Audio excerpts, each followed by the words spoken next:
Assalamualaikum warahmatullahi wabarakatuh. Kami dari kelompok 2 bersama dengan teman saya Rian dan Ismail Jaman akan menjelaskan tentang teori penawaran. Pengertian teori penawaran. Penawaran adalah keseluruhan jumlah barang yang bersedia ditawarkan pada berbagai tingkat harga tertentu dan waktu tertentu. Penawaran dan produksi mempunyai hubungan yang sangat erat. Hal-hal yang mendorong dan menghambat kegiatan produksi berpengaruh terhadap jumlah penawaran. Teori penawaran adalah teori yang menjelaskan sifat hubungan antara jumlah barang yang ditawarkan atau diproduksi oleh produsen terhadap berbagai faktor yang mempengaruhinya. Faktor-faktor yang mempengaruhi penawaran.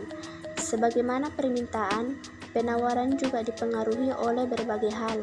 Namun, para ahli ekonomi telah menetapkan beberapa faktor yang dianggap paling memberi pengaruh terhadap jumlah penawaran suatu barang atau jasa. Faktor-faktor tersebut adalah harga barang itu sendiri, harga barang lain, biaya produksi, tingkat teknologi, tujuan-tujuan perusahaan, dan faktor-faktor yang lain.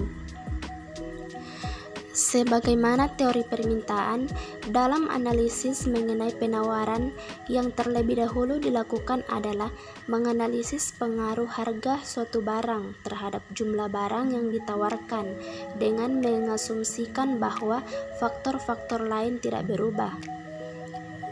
Pengaruh dari faktor-faktor lain tersebut kemudian dianalisis dengan mengasumsikan bahwa harga tidak berubah.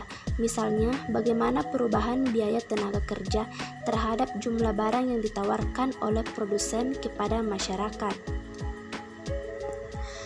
Yang pertama, harga barang itu sendiri. Sifat hubungan antara harga dan jumlah barang yang ditawarkan adalah kebalikan dari sifat hubungan antara harga dan jumlah barang yang diminta. Hukum penawaran menyatakan bahwa semakin tinggi harga suatu barang, semakin banyak barang yang ditawarkan. Sebaliknya, semakin rendah harga suatu barang, semakin sedikit barang yang ditawarkan. Ceteris paribus. Dengan demikian, terdapat hubungan yang berbanding lurus antara harga dan jumlah barang yang ditawarkan. Yang kedua adalah harga barang lain. Jika harga dari barang pengganti menjadi lebih mahal dibanding harga barang yang digantikan, maka penawaran terhadap barang X tersebut akan meningkat.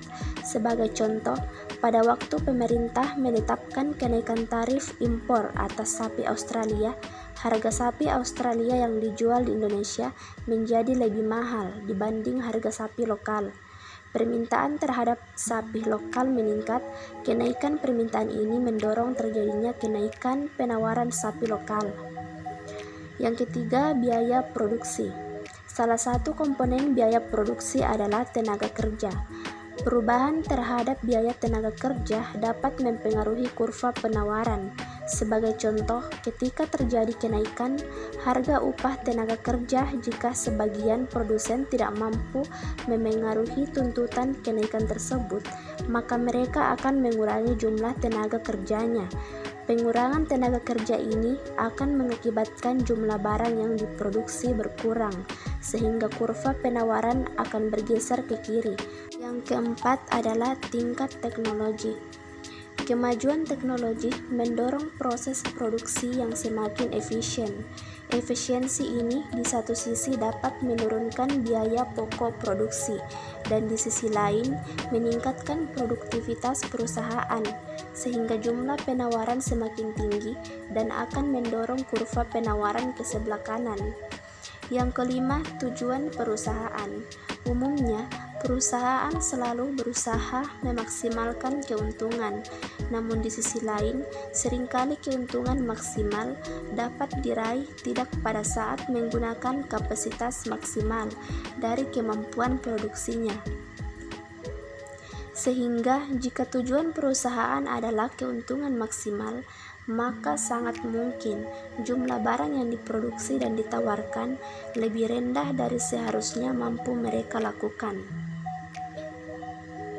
Bagi perusahaan-perusahaan milik pemerintah, umumnya lebih menekankan kepada kepentingan masyarakat, sehingga mereka akan melakukan produksi pada kapasitas maksimum yang mereka miliki daripada pada kapasitas yang memaksimalkan keuntungan.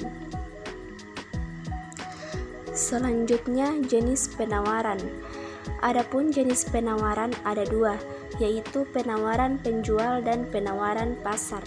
Yang pertama, penawaran penjual, yaitu jumlah penawaran yang dilakukan oleh perusahaan atau penjual tertentu atau suatu barang atau jasa.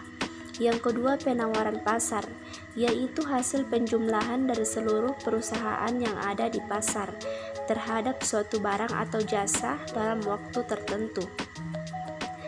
Dari beberapa faktor yang mempengaruhi penawaran di atas, harga adalah faktor yang paling dominan dalam mempengaruhi penawaran, sehingga para ahli ekonomi membuat hukum penawaran, yaitu hukum yang mengatur hubungan antara harga barang dengan penawaran. Dari uraian di atas dapat dirumuskan hukum penawaran sebagai berikut.